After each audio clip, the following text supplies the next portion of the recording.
My name is Ellie Barnes. I'm a writer and a librarian, and today I'd like to talk to you about one of my favorite new beauty tools. A couple months ago I went to a beauty party, like the old Avon parties, but this one was for a company called Beautycounter.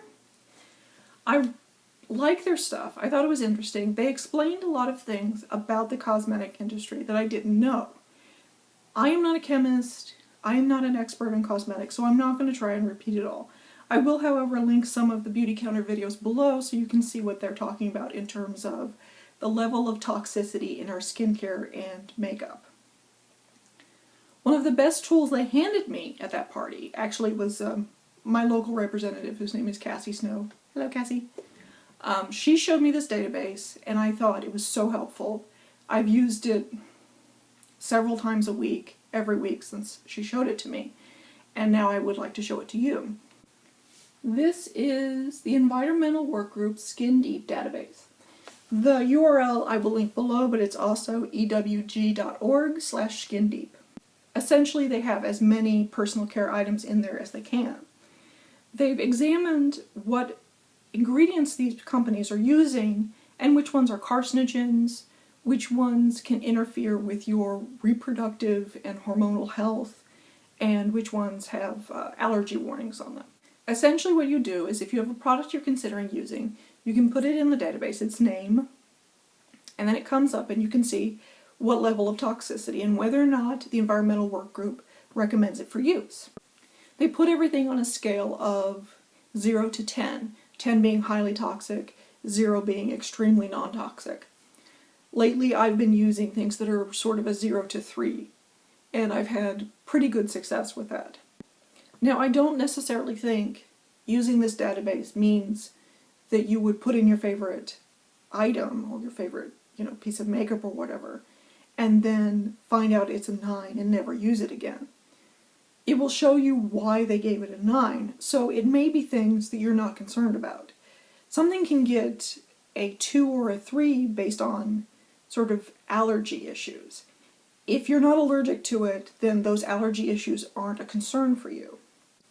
However, when something you want to use is filled with carcinogens, I think you have a right to know.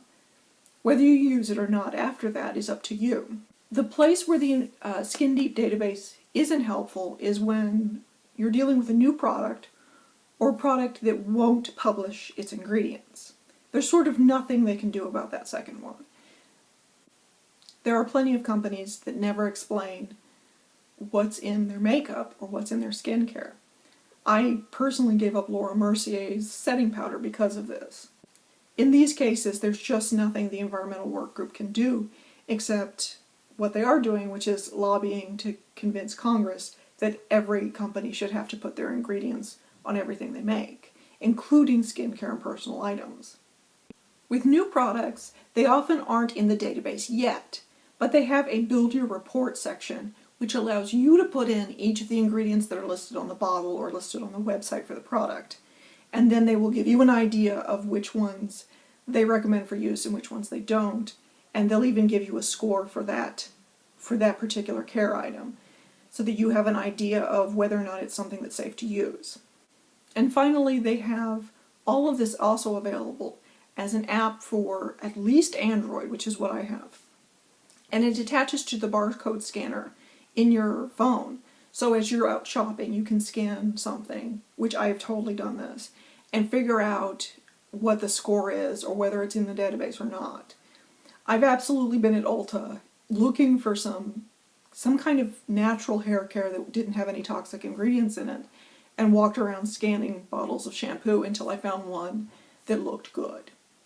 And of course, once again, whether or not you decide to use a personal product, to put it on your skin, to put it in your body, is entirely your business. It doesn't really matter what's in it, it's up to you. But this is a tool that will allow you to educate yourself, and I feel you have a right to do that.